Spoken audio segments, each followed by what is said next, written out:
नमस्कार साथियों, स्वागत है आपका विधिक जागरण मंच के आज की इस वीडियो में। मित्रों, कई हमारे दर्शकों ने हमें फ़ोन कॉल के माध्यम से, मैसेज इत्यादि के माध्यम से शस्त्रों के लाइसेंस से संबंधित तमाम प्रकार के प्रश्न पूछे हैं कि उन्हें किस प्रकार से शस्त्रों का लाइसेंस मिलेगा, क्या वरीयता का क्रम है और किस प्रकार से शस्त्रों का लाइसेंस आवेदन कहाँ कैसे होता है। चूँकि वीडियो बहुत लंबी हो जाएगी, इसलिए छोटी छोटी वीडियो के माध्यम से मैं आपको बताने का प्रयास करेंगे कि क्या उसका क्रम है और कैसे उसमें काम होता है। 2018 में कई मित्रों ने, कई साथियों ने हाईकोर्ट में पिटीशन डाली उत्तर प्रदेश सरकार में कि उसकी क्या वरीयता है, किस प्रकार से शस्त्रों के लाइसेंस में क्या वरीयता क्रम रखा जाता है। तो उसके जवाब में 2018 में उत्तर प्रदेश सरकार ने एक नियमावली जारी किया जिसमें कुल उन्होंने 8 वरीयता का क्रम रखा।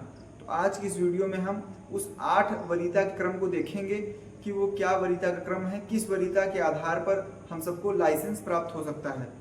तो मित्रों, जो वरीयता के क्रम में पहला जो वरीयता है वो है, पहला जो हमारा वरीयता है, तो जो हम आज बात करने वाले हैं, जो वरीयता का क्रम है, उस वरीयता के क्रम में पहली जो वरीयता है वो है अपराध पीड़ित। ये अपराध पीड़ित कौन लोग हैं? तो जैसे किसी के खिलाफ FIR वगैरह चल रही हो और अगर कोई व्यक्ति होता है जैसे, तो उसके ऊपर अगर मान लीजिए FIR हमने 307 में किसी के ऊपर मुकदमा दर्ज कराया होता है, यानी हमारे ऊपर किसी ने जानलेवा हमला किया और हमारी जान बच गई है, लेकिन वो मुकदमा चल रहा है और हमारी जान को खतरा है। तो ऐसे लोग ये जो है कि ऐसे लोग प्रथम वरीयता में आएंगे, इनको अपराध पीड़ित कहा जाता है। तो ये प्रथम वरीयता में आएंगे क्योंकि उनकी जान को खतरा है। अगर उनको लाइसेंस नहीं दिया जाएगा, उनके पास शस्त्र नहीं रहेगा, तो कोई भी उनकी हत्या इत्यादि कर सकता है। तो ऐसे लोगों को प्रथम वरीयता में रखा जाता है। जो प्रथम वरीयता की सूची है वो बता करके, कह कर कि मैं प्रथम वरीयता में आता हूँ, सूची लगा करके वो आवेदन कर सकते हैं। मित्रों, जो दूसरा वरीयता है वो है वरासतन, यानी कि अगर उनके परिवार में किसी के पास लाइसेंस है, उनके परिवार पिताजी के नाम पे है, माताजी के नाम पे, किसी के नाम पे भी अगर लाइसेंस है और वो कोई नया लाइसेंस के लिए अप्लाई नहीं कर रहे हैं, पुराना ही लाइसेंस है, उसको ट्रांसफ़र कराना चाहते हैं कि मान पिताजी के नाम पे, उनके नाम पे हो जाए, पिताजी अब नहीं रहे, तो वो पुराना जो उनका लाइसेंस है उसी लाइसेंस को अपने नाम पे रिन्यूअल करना चाहते हैं, यानी वरासत कराना चाहते हैं, वो दूसरे वरीयता के क्रम में आते हैं। ऐसे लोग जो 8 वरीयता का क्रम बना है, उस 8 वरीयता क्रम में दूसरे क्रम में आते हैं। मित्रों, जो तीसरा वरीयता का क्रम है वो है व्यापारिक। जो व्यापारिक लोग हैं, उद्यमी लोग हैं, यानी जो व्यापार करते हैं, उद्यम करते हैं, जिनसे सरकार को फायदा होता है, GST देते हैं। तो ऐसे लोग, व्यापारी जो हैं, वो तीसरे क्रम में आते हैं, वरीयता के तीसरे क्रम में आते हैं। कई मित्रों ने हमें सवाल किया कि क्या किसान भी आते हैं तीसरे क्रम में आएंगे? तो बिल्कुल, अगर किसान हैं, वो टैक्स देते हों या ना देते हों, लेकिन वो उद्यम कर रहे हैं, वो खेती ही उनका उद्यम है, चाहे वो उनके पास GST ना ही हो, लेकिन जो सीधे सीधे अगर कर नहीं दे रहे हैं तो वो दूसरी श्रेणी से कर दे रहे हैं, यानी कि अगर GST नहीं दे रहे हैं, दूसरी प्रकार से वो सरकार को प्रॉफिट करा रहे हैं। सरकार देश के ऊपर बोझ नहीं है, वो देश को कुछ दे रहे हैं, चाहे किसान हो चाहे उद्यमी हो, उन्हीं की वजह से देश चल रहा है। ऐसे लोगों को सरकार ने, उत्तर प्रदेश सरकार ने तीसरी श्रेणी में रखा है। तो ऐसे लोग वरीयता की तीसरी क्रम में आते हैं, यानी अगर उत्तर प्रदेश सरकार के पास अगर 8 लाइसेंस हैं तो तीसरे क्रम में उनको लाइसेंस देने का काम उत्तर प्रदेश सरकार करेगी। जो चौथा क्रम है वो वित्तीय संस्थानों को, यानी जो बैंक हैं, वित्तीय संस्थान हैं, वहाँ पर सबसे अधिक खतरा रहता है, पैसे की लेन देन होती है, चाहे वो बैंक, जैसे अगर बैंक है, अगर बैंक का हथियार मानता है तो बैंक हो गया, या फिर कह सकते हैं कि पैसे से लेन देन रखने वाले जो भी संस्थाएं हैं, उनको चौथे क्रम में उत्तर प्रदेश सरकार ने रखा है। तो ऐसे लोग चौथे क्रम में हैं।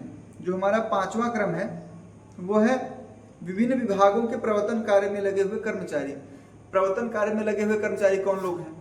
तो मित्रों, जैसे विकास कार्य में, जैसे PWD के लोग हो गए, या फिर नगर निगम के कुछ अधिकारी हो गए, तो ऐसे लोगों को डरा कर, धमका कर उनसे काम कराए जा सकते हैं। तो इन लोगों को भी 5वें क्रम में रखा गया है उत्तर प्रदेश सरकार ने। ऐसे जो कर्मचारी हैं जो प्रवर्तन कार्य में लगे हुए हैं, चाहे केंद्र के हों चाहे राज्य के हों, तो उनको 5वें क्रम में सरकार ने रखा है। अब अगला क्या है? अगला है मित्रों जो हमारे सैनिक हैं, अर्धसैनिक बल हैं, पुलिस विभाग के बल हैं, वो होमगार्ड भी उसमें आएंगे। होमगार्ड अलग नहीं है, होमगार्ड भी उसमें अगर काम कर रहे हैं, अगर सेना से संबंधित अधिकारी हैं, सैनिक हैं, हमारे जवान हैं या पुलिस विभाग के जवान हैं, वो अगर अप्लाई करते हैं वो भी हमारे 6वें क्रम में वो आएंगे।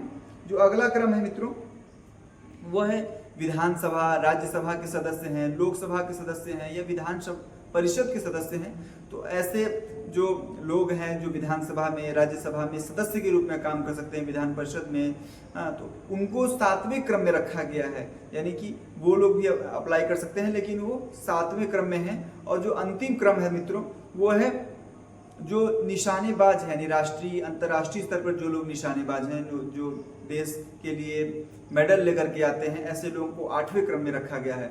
मित्रों इस प्रकार से हम 8 जो क्रम है, 8 क्रम के आधार पर उत्तर प्रदेश सरकार जो कि 2018 में जो उन्होंने नियमावली निकाला था उसमें 8 प्रकार से वरीयता उन्होंने दिया है। उन 8 प्रकार की वरीयता के आधार पर आपको लाइसेंस प्राप्त होता है।